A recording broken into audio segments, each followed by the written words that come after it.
Nice. Naomi, that's not right, Naomi. You should want me to win. You should go get my pink bracelet upstairs. I think I'm gonna wear it tonight. I have to go back up the stairs. It's just right up on my dresser. My selfie stick was sliding. It's a sliding scale. All right. This music is paid for by, I paid for it. It's Mini Producer, okay? Thank you, Naomi. Thank you, thank you. Tonight, I'm going to tell you how I met my husband. For all of you who are chiming in, I hope you're going to chime in tonight. People haven't been chiming in. I think I might need to change the time. Oh, there you are. Boom. Please let me know you're here. Say hello so I can know that you are here tonight. Just say hi. I don't have anything special. Don't try to take my stuff, Naomi. Give it up. Thank you very much. We'll see if they notice what happened here. Okay. Yeah, we'll see if it comes in. Okay. So, you guys want to hear this story tonight? Let me tell you that this, I didn't find a scripture for it, but I know one. Okay. This story, I really like to tell this story because it really helps a lot of people that are waiting, trying to figure out what's going to happen for them. And how did you meet your husband? It's kind of one of the most told stories, right? How did you meet your spouse? People talk about that a lot. I met this guy at the coffee shop the other day with another friend, and the gentleman was preparing to propose to his fiance or to his girlfriend who was going to become his fiance. And his guy friend told him, oh, no sweat, don't worry about it. And I said, listen, let me tell you something. This is like one of the most told stories that's ever going to happen for your whole marriage. This is a big deal. And I mean, it's not like the end of the world kind of thing, but you need to make sure you do it right, okay? It needs to be nice. You need to set it up. You need to at least plan it out. Don't do it from the top of your head, because she's going to keep telling this story, because I tell my story all the time. So I gave him that female advice. It's nice that there's men and women thoughts, because his friend was like, oh yeah, no big deal. I'm like, oh, let me tell you, I'm a wife. We always tell the story, okay? For the rest of our life. That rhymes. I'm a slow rapper. So we're going to jump right in tonight. I don't want to hold you or delay you. Tonight's there is a scripture for this. Please say hello if you're here. Tonight's there's a scripture for that, or the scripture for this is Proverbs 18:22. It says, he that findeth a wife findeth a good thing and obtaineth favor from the Lord. He that findeth a wife findeth a good thing and obtaineth favor from the Lord. I don't know what my tip would be today. I forgot to look for that. What would be a good tip that I learned this week? I'll give you one. Here's a good sales tip, okay? Here's a tip of the week. Let the person lead. Let the potential client lead you where they want to go. Don't try to tell them, you need to lead them and guide them. But I mean, let them tell you what they want or what they don't want. Don't force people to do stuff, okay? Hey girl, Keisha. Miss Keish Speaks. She is out there killing it. You guys need to look her up. She's right there in the chat. Mrs. Keish Speaks. Kesh. All right. Shout out to my friend Lynette Crawford. I had to wear a pretty heart today. And I have a heart on my shirt. It says faith. I got that online. And it's a heart. It's all about love. I got this from her too as a gift, because I am like VIP client. I'm always buying stuff and telling people about it. So I put it on for you. I tried to wear it in Cabo and it was too sweaty, so I had to go put it up. It was too hot to be wearing some big, pretty bling bracelet, but that's gonna be nice for the fall, right? Ooh. All right, let's get into the story. Naomi's looking at me. I was 25 years old. I was living in California. This selfie stick keeps sliding down. Naomi thinks that's funny. I don't think that's funny. I was 25 years old. I was living in California. For those who don't know, if you haven't figured it out, I am a Christian. So I have been praying. Me and my friend in college, my friend Vivian, it's still sliding down. Can you go get me the other selfie stick? Listen to me, in my car, passenger side, in the door, there's a black one. Just grab it for me, please. Because I can't. I don't think you guys can tell this is sliding. All right, so I was living in California. Me and my friend Vivian, when we were in college, we got us a notebook and a piece of paper out of the notebook, and we wrote out everything that we wanted our husbands to be like. I wish I could find that list. I know that the things that are on that list, a lot of them are qualities that my husband have or has. I don't know. Someone tell me in grammar later. He's funny. He loves God. He's good looking. There was a lot of things that were on there. A couple things that weren't on the list that God added because that's what he wanted me to go through. So I've dealt with those things. We're not going to talk about that today. We'll save that for some years from now. But we have this whole list about what we wanted that to look like. And I remember just living my single life. I was enjoying my life. I traveled a lot. I went to Cuba when I was in college. I had studied abroad in Cuba. I was traveling to weddings. We were always at a wedding. So when is it going to be mine? That's kind of the thought that you get in your head. Traveling to weddings, going to eat. We went to Disney World. We went to Georgia. I mean, I was always going somewhere with my friends. I always told my family where I was going to be because I didn't want to be the person that came up missing and be like, where'd she go? Well, she never told anybody where she traveled. We have no idea where she is. That's a good tip. Always tell at least 1 or 2 people where you're going so they can find you if something happens. But we were just kind of traveling around, and in June of 2000 I'm changing my selfie stick, okay? Because I can't deal with that. In June of 2000 thank the Lord. Thank you, Charles, because he bought me this other one. That one was weak. In June of 2005, this lady came to our church. I have no idea what her name was. I don't know who she even was. I just remember she prophesied to me, which just basically means God told her to tell me something. And she had on this iridescent green suit. And she said to me, it was after my grandma's a preacher, so my grandma had done a revival or something. And she said to me, it was almost like God knew that I wanted to be married. She's like, you're going to be married. It's going to be a quick period of time. It's going to be like 6 months. She says, all these other women are going to want him. He's not going to choose them. He's going to choose you. I believe, if I'm not mistaken, she said his name starts with a C. So I'm trying to think of all my C friends. Like, who could this be? His name starts with a C. And she said, you're going to minister to him. And she said, don't turn him down. And I think the reason she said that is because I ended up being a stepmom, and I might have been a reason for me to turn him down, but she said, don't turn him down. And so I listened and I heard that. I was like, okay, so then I'm going on this mental search for this guy. I have no idea who he is. Now, who my close friends know one of the C's that I was thinking about, okay? And then I was like, the way things were happening, I thought that person, I'm not going to tell you who, okay, because I don't want to reveal that. But I thought that because of the way things were happening, that particular guy whose name started with a C was the person. I was like, oh, called my grandma. I was like, Grandma, this happened and that happened and this might be him. She's like, oh, she loves love. That's what grandmas are good at that. But it wasn't him. Then I was like, well, what if it's this other person? Their name doesn't start with a C. What if it's this person? It wasn't him. And then I was trying to think of these other C's and I couldn't figure it out. And I was in California and I was like, oh, well, so I'm just like living my life. So we went to Hawaii as our church went to Hawaii. So I literally in August, the reason I'm telling you this today is because today is the day that the very first thing was spoken outside of that lady in June. So we went to Hawaii. Our church in California went to Hawaii. So I was out there. I told you I was traveling, hanging out in Hawaii at 25 years old. We had a great time. I came back and Elder Randolph was at our church for a back to school revival. Now, when Elder Randolph came to town, we dropped everything, okay? Dropped everything, and we were there because he was super down to earth, easy to understand, anointed, and really just spoke from God. So we're like, okay, Elder Randolph's here, and I was driving. I don't know if you've ever been to California, but it takes a long time to get everywhere. So my church was about 25 miles from where I live, so I'm driving from Antioch all the way to Richmond, okay? Every night of this revival. I believe it was a Wednesday in 2005. If someone wants to look it up, you can tell me.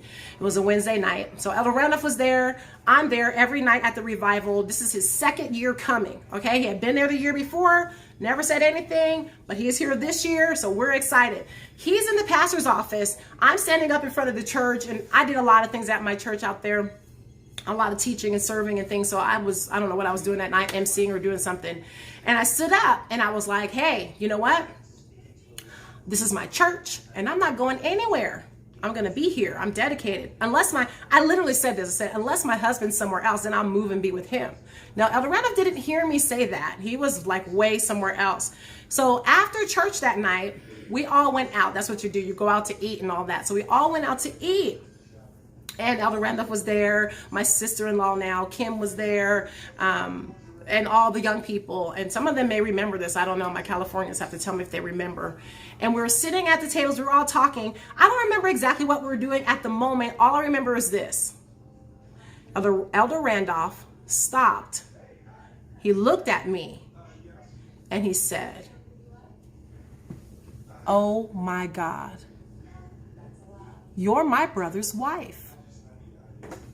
"What? You're what?" He said, "Oh my God, you're my brother's wife." And I didn't know what to do. I was like, "Wait, what?" He's like, "You're my brother's wife. You guys are just alike." Now, if you guys know us, you know this is true. You guys laugh at your own jokes. You do this. He's going down this little mini list of things that we do alike. He's like, "You're my brother's wife." I literally, totally, absolutely believe that God dropped that in his head. He's already like a man of God, right? So I'm like, okay. So we are all leaving or whatever. Elder Randolph said, because I was driving probably the furthest than anyone else, "Call me when you get home. I want to make sure you make it home."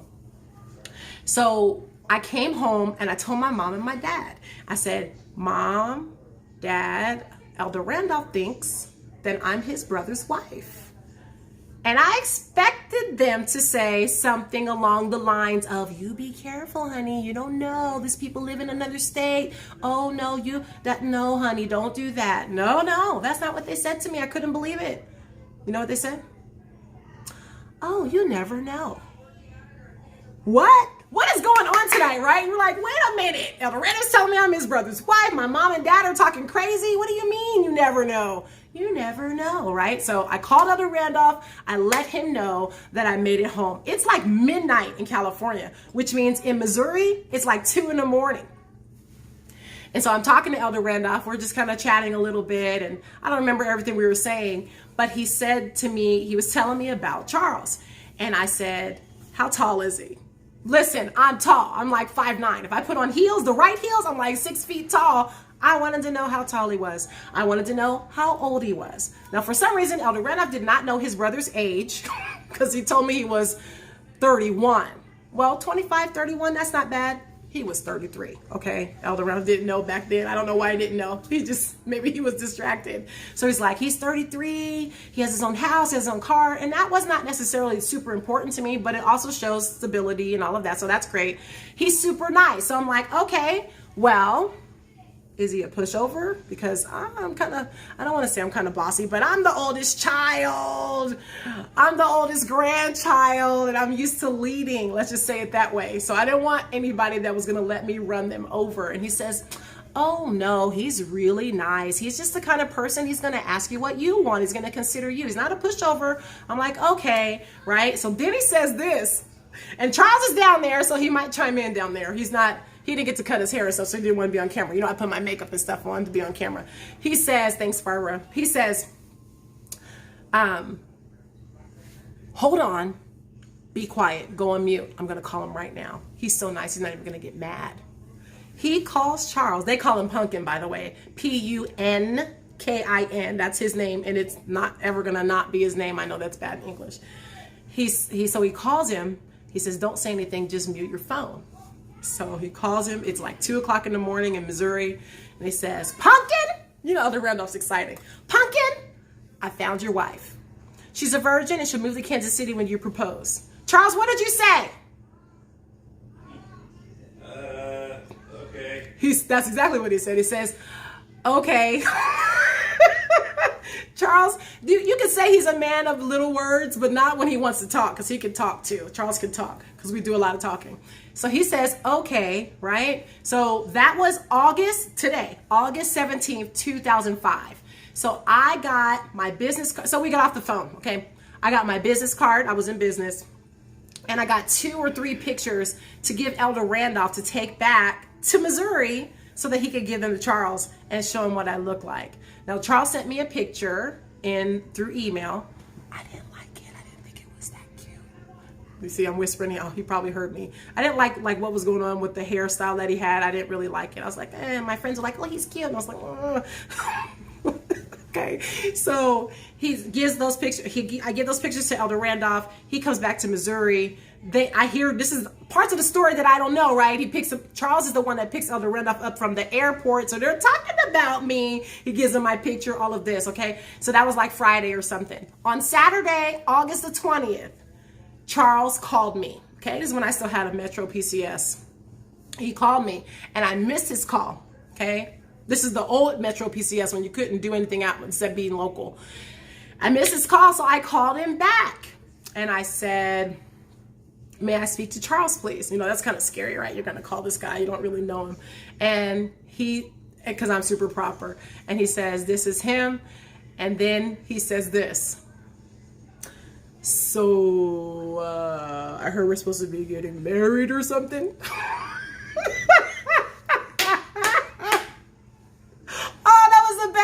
Ever. It wasn't really a line. It was really who he was. So we're laughing. You're probably laughing. If you're laughing, put a 1 in the chat for me. We were laughing together, and that was the start of our conversation that has turned into, I don't know, hundreds, if not thousands of them now that we've been married for 15 years. But that was the start of the conversation, and we hit it off right away. It was crazy. And I was like, oh my gosh, I like this guy. I liked him. He was super easy to talk to. And we just talk. So much so, Keisha's laughing. So much so that my brothers were like, who is Charles? Because I just didn't have I didn't bring a lot of guys around. I can tell you first and last name of every guy that's ever been around my family. And I still am in contact with them. I know exactly who they are. And Charles was like maybe the 4th, okay? We hit it off so well. Now, I'm going to tell you what happened. I don't know if I have time to tell you the whole story. I guess I could, and you could stick around. But, so that was August the 20th. We were talking. We talked like every day that whole week or whatever. 2 weeks from the time I met Charles, he flew out to California. Can you believe that? With a brace on his left leg, he flew to California to meet me. Now, he had prophecies from his church as well, where they told him he was going to be married. He was going to find his Mrs. Pumpkin and all of that. He flew to California to meet me. So our first date was in the presence of my mother, my late father, and my 2 brothers. My brothers are my witnesses. I don't know if Alan's on here. They're my witnesses. And my mom can cook, okay? She's a good cook. She cooked. I think she fried fish and fried potatoes and onions and green beans, and she made some kind of probably peach cobbler or a pound cake or something, and we all ate dinner together, and they got a chance to meet him. Now I'm gonna tell you what happened, okay? And then I'll maybe save the rest for another time. So Charles is like, he has family that lives nearby where I lived in Antioch, so his family dropped him off at my mom's house, and I went to the store to buy lemonade because Charles didn't want to drink soda. So I went to the store. When I got back, he was there, and I opened the door and I heard his voice, and I was so nervous. Like, this is the first time I'm ever gonna meet this guy, right? It's supposed to be my husband. I'm like, oh my gosh, he is in there. And so the hallway goes down. It's kind of long. The kitchen's on one side, and it comes around into the dining room area or the living room area. So he's in there. You can hear his deep voice talking to my mom. They're probably laughing because he's super funny. I'm like, oh my God, he's here. So I put the lemonade in the kitchen, and I came around the corner, and there he was. Now, let me just tell you, his eyes, if you know Charles, his eyes, they just like sparkle. They still do. And I like them. When he smiles, they sparkle. You hear the love? Yes. They sparkle, and he smiled, and he looked way better than that picture. His hair was all cut short. He had I actually remember exactly what shirt he had on. He had on this white shirt with these blue and black lines, kind of like almost like a checker, but not really, like big plaid kind of. He had on jean shorts with a belt and his shirt tucked in. I like that. I don't like sagging pants. I love you guys, but I don't like sagging pants. So he had all that, and he smelled really good, and he gave me a really nice hug. So I hugged him, and we had dinner with my family, and everybody got to meet him. After dinner, my mom says to me, that's your husband. I told you my parents were acting weird, right? I'm like, come on, this is 2 weeks, you guys, 2 weeks in. That's your husband. And I'm like, how do you know, Ma? You don't even know him. She said, I don't need to know him. I know his spirit. That's him. Now, I'm going to fast forward this story for you. I'll give you more details another time. So that was September, okay? He stayed for Labor Day weekend. He came to church with me, and what I loved about him was that he wasn't needy. I don't like needy. I'm sorry, I just don't, okay? I'm busy. I'm a leader. I'm always doing stuff. So if you're like, oh, can you help me? Oh, that bugs me. So I'm like doing stuff, and he's just chill. He's 8 years older than me, which is perfect, and I'm doing all this stuff. So we're there for the weekend. The family gets to meet him. We're playing games. We're playing Mad Gab. This is my kind of guy. He fit right in, and I think I fit right into his family too. Kim, you tell me if I'm wrong. We just get along. We're just easy going. No extra stuff. We're just real people. We like to eat, talk, have fun, right? So he's there for the whole weekend. He goes back to Kansas City after Labor Day weekend. The family loved him. They're like, I remember my Aunt Teresa saying, ooh, Tisha, we like him. He goes back to Kansas City. I'm not going to tell you the whole story, okay? He goes back to Kansas City. I'm in Missouri. We're talking almost every single day. In November, I came out to Kansas City to visit for Thanksgiving, and he proposed. There's a little bit more to the story. I just want to make it short tonight. He proposed in November, right after church, at the Crown Center here in Kansas City. Thank you so much. At the Crown Center in Kansas City. It was amazing. I'll tell you proposal story another day. In March, we were married. Okay, that's the short version of our story. And we just celebrated 15 years. And guess what? I still like him. Now, I'm not talking about love. Love is love. I'm talking about I like him too. And we get along. We've had our ups and downs. We've been through all kinds of things. But it's commitment that keeps you together. It's for better or worse. Sickness and health, richer or poorer, like all parts of the vows. And I'm so grateful to God for sending me Charles. I didn't know where he was going to be. To all my ladies out there who are waiting for a husband, wanting a husband, talk to God. He knows exactly who to give you. I had no idea that I'd be living in Kansas City. I'd never even really been in Kansas City. Crazy, right? I had no idea. I didn't know that there was like this perfect man for me. I mean, really, seriously, we are the silliest, funnest people. And sometimes we get mad and he just finds a way to make me still laugh. And we were arguing the other day, not really arguing, but we got irritated.